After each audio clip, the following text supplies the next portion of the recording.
En un mundo a la deriva, cuando la búsqueda e intentos humanos no bastan, solo una es la fuente de esperanza que llenará todo su ser. Es Dios, quien con su palabra viva y eficaz le habla hoy. Con ustedes, el pastor Óscar Velázquez.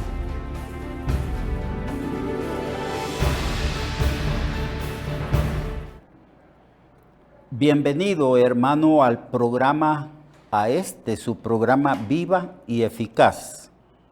Estamos estudiando sobre el discipulado. Ya dijimos en la enseñanza anterior que el discipulado en la Biblia y el cristianismo en la Biblia es lo mismo. Porque no se puede, nadie puede decir yo soy cristiano pero no soy discípulo. O nadie puede decir soy discípulo de Jesús pero no soy cristiano. La Biblia dice que en Antioquía, fuera de la frontera de la cultura israelita, se llamó a los discípulos por primera vez con el término cristiano, que viene siendo lo mismo. Es decir, cuando hablamos del discipulado, de las exigencias del discipulado, de las demandas que el Señor pone para seguirlo a Él, es lo mismo, es lo mismo. Son las mismas exigencias para todo cristiano en cualquier parte del mundo que se encuentre. Bien, la misión del discipulado o la misión del cristianismo, de todos aquellos que profesamos que somos cristianos, que somos seguidores de Cristo, es esta. Está bien definida en las Escrituras, en Mateo capítulo 28, del 18 al 20. Jesús, después de la resurrección, se acercó a donde estaban sus discípulos y les habló diciendo: todo poder o potestad me dada en el cielo y también en la tierra. Por tanto, o en virtud de ese poder que yo he recibido, dice el Señor, id y haced discípulos a todas las naciones, bautizándolos en el nombre del Padre y del Hijo y del Espíritu Santo, y enseñándoles que guarden todas las cosas que yo les he ordenado o mandado. Y aquí yo estoy con vosotros todos los días hasta el fin del mundo. En Marcos se dice: y estas señales seguirán a los que creen. Pondrán las manos sobre los enfermos, estos van a sanar, en mi nombre echarán fuera demonios. Si bebieren cosas mortíferas no les hará daño, nada les hará daño. Todo esto se habla dentro del contexto de cumplir lo que nosotros llamamos la gran comisión.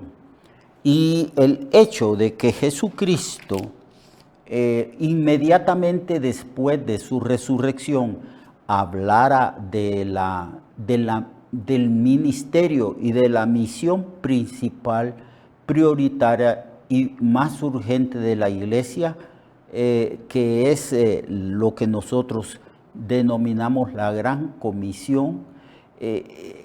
Esto lo hace Jesús inmediatamente después de la resurrección para enfatizar que es la labor más importante y urgente que la iglesia debe de hacer. Él nos autoriza, Él dice: a mí se me ha dado todo poder en el cielo y en la tierra, y esto fue así porque Cristo cumplió con la voluntad de Dios acá en la tierra. Venció a sus enemigos, sanó las enfermedades, hizo milagros, echó fuera a los demonios que se oponían a la obra del Señor, y también resucitó venciendo la muerte en su resurrección. Entonces, en virtud de que Jesús obtuvo grandísimos triunfos sobre sus enemigos, a él, y como resucitó como prueba de que él había cumplido en todo momento la voluntad de su Padre, se le dio a él un nombre, sobre todo nombre, y se le dio a él toda autoridad en el cielo y en la tierra. Investido Jesucristo con esa autoridad, se presenta como resucitado a sus discípulos y les dice: a mí se me ha dado toda autoridad en el cielo y en la tierra.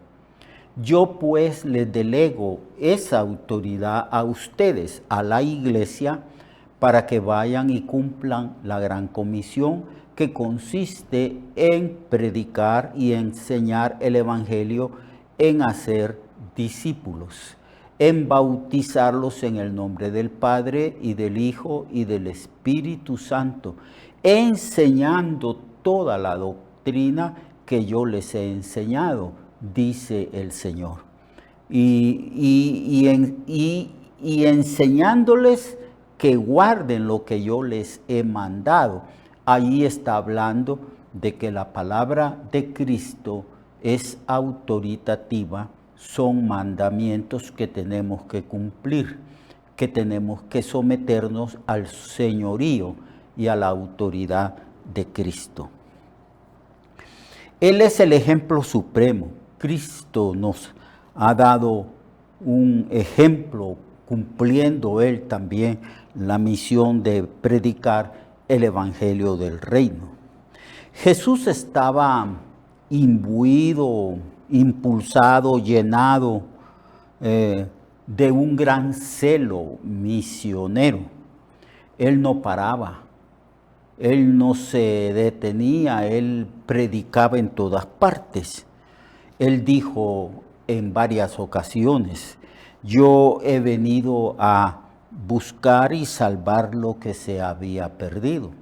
Esta actitud de búsqueda, esta actitud de salvar a los que se habían perdido, predicándoles el evangelio del reino, para que la gente escuchara el evangelio del reino y creyera, y que por creer en el evangelio y en la persona misma de Jesucristo, las personas obtuvieran el perdón de sus pecados y la salvación en el Señor.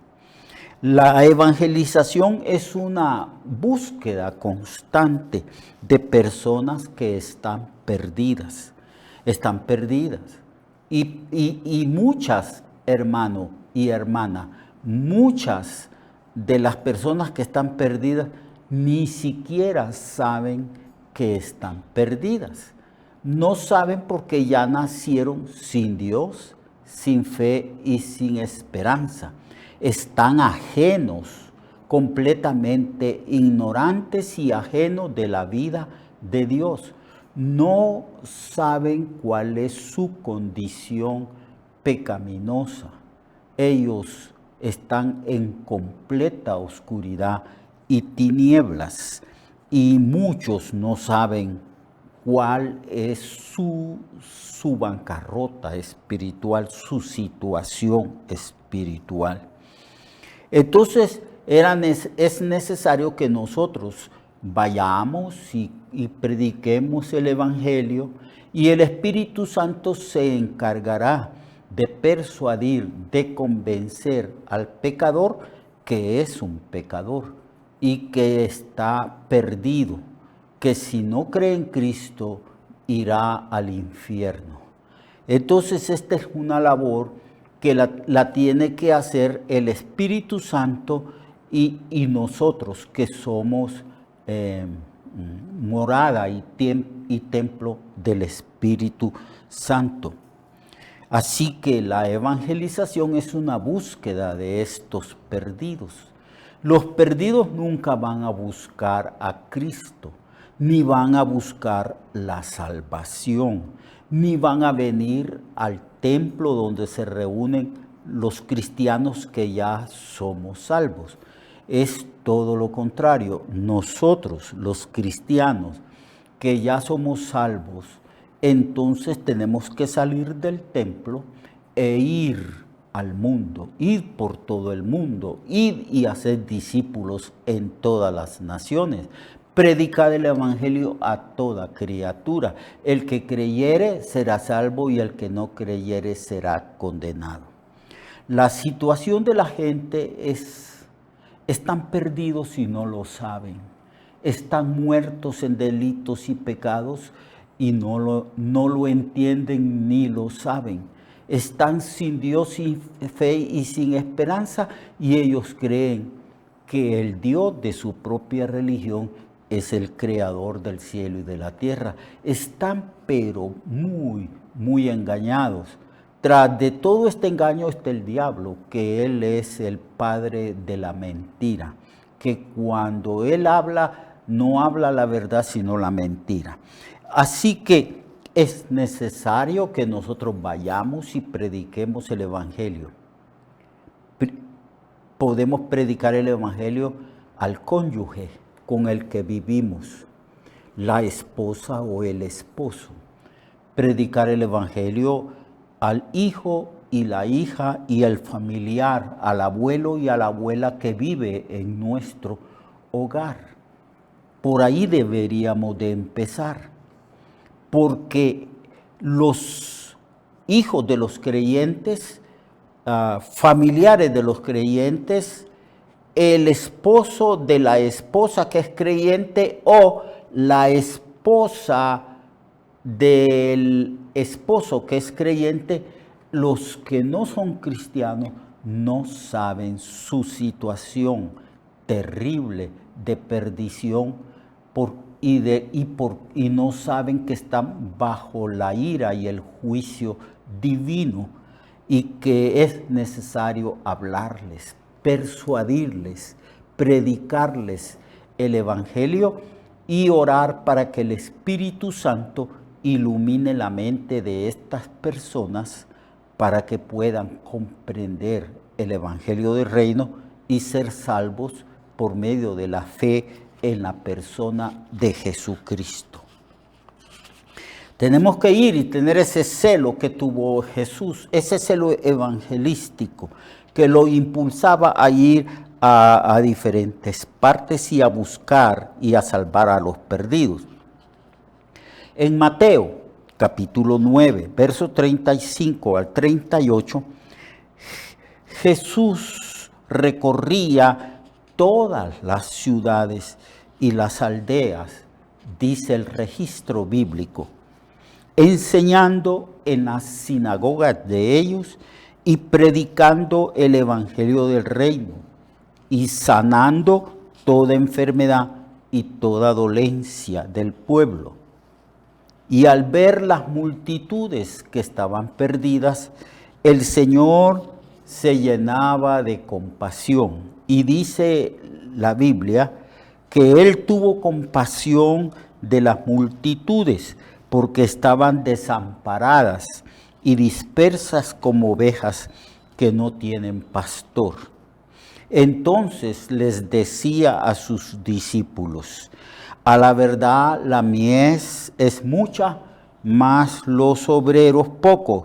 Rogad pues al Señor de la mies que envíe obreros a su mies. Entonces vemos aquí en este pasaje cómo Jesús, impulsado por el amor, la compasión y por el deber de cumplir la voluntad de su Padre, porque Él fue enviado para buscar y a salvar lo que se había perdido, Él iba por las ciudades, por las aldeas, por los caseríos. Él iba por los pueblos, por todo lugar donde había multitud y lo guiaba el Espíritu Santo. Allí iba Jesús y lo primerito que hacía era predicar. El reino de los cielos se ha acercado, arrepentidos, creed al Evangelio. Ese era básicamente el mensaje y es el mensaje que nosotros hemos recibido de Cristo para anunciar al mundo entero.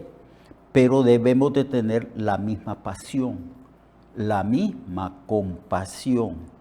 debemos de tener el mismo impulso, el mismo celo evangelístico que tuvo Jesús. Debemos de orar para que el Señor nos dé esa pasión que impulsaba al Señor a ir por todas partes, a no callar, sino hablar, hablar, hablar, testificar, enseñar, predicar el Evangelio de Jesucristo. Y él veía que siempre había mayor multitud y pocos obreros. Él decía, a la verdad la mies es mucha. Una manera de decir la gran necesidad que todo ser humano tiene, que toda cultura, que todo país tiene. Millones de personas que no han oído el Evangelio. Entonces dice, la mies es mucha y los obreros son pocos los comprometidos, son pocos los que predican el Evangelio. Decidle al Padre, orad al Padre que envíe obreros a su mies. Y esos obreros es usted y yo, somos nosotros los cristianos. Somos nosotros los que conocemos la verdad del Evangelio y los únicos que podemos enseñarlo a los demás. Así que el discipulado básicamente es aprender cómo comunicar estas buenas nuevas de salvación, esta buena noticia de parte de Dios a los seres humanos. En Mateo capítulo 4, verso 23, se sigue hablando de ese celo evangelístico de Jesús, de esa búsqueda. Y dice, Mateo 4:23, y recorrió Jesús toda Galilea, o sea, todo el departamento de Galilea, enseñando en las sinagogas de ellos y predicando el evangelio del reino de Dios y sanando toda enfermedad y toda dolencia del pueblo.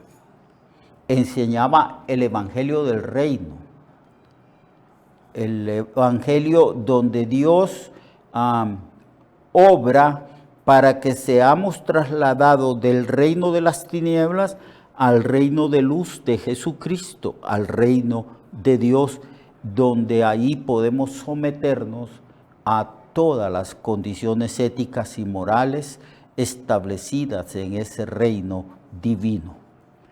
Así que esa era, Cristo estaba lleno de ese celo y nosotros debemos de estar llenos de ese celo. Y si no tenemos ese celo que nos impulse a predicar con compasión a las gentes, debemos de ponernos de rodillas y pedirle al Señor por esa indiferencia y dureza de corazón de nosotros y suplicarle al Señor que nos dé ese celo, que ponga ese celo, ese deseo de dar testimonio de Cristo.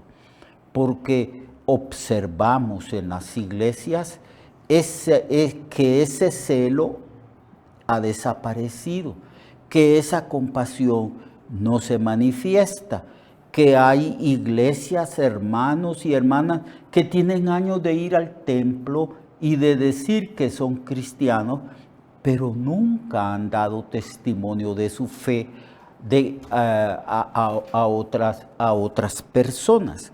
Entonces, de eso se trata el discipulado, pues, que aprendamos a dar testimonio de Cristo a las demás personas.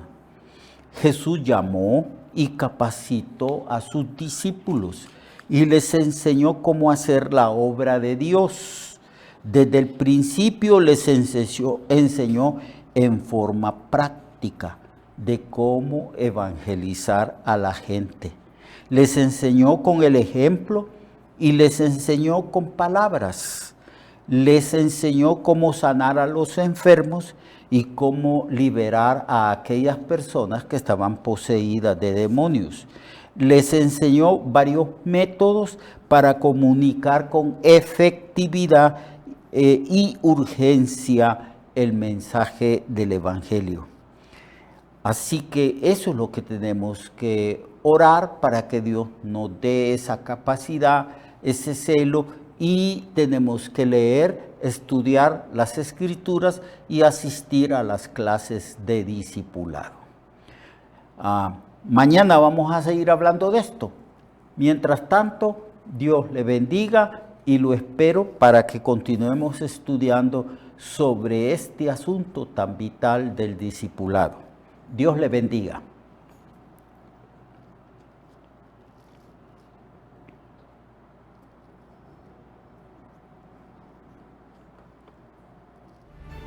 Recuerde que su vida puede cambiar y mejorar, porque la palabra de Dios es viva y eficaz, y más cortante que toda espada de dos filos. Hebreos 4:12. Nuestra oración y deseo es que esta palabra predicada lleve mucho fruto. Le esperamos en el próximo programa, a esta misma hora y en esta misma estación. Esta es una producción de Ministerios Reflexionarte, en colaboración con Cirkenu Network. Sus comentarios son bienvenidos. Escríbanos al correo reflexionartehn@gmail.com o al 504-9802-6186. 504-9802-6186.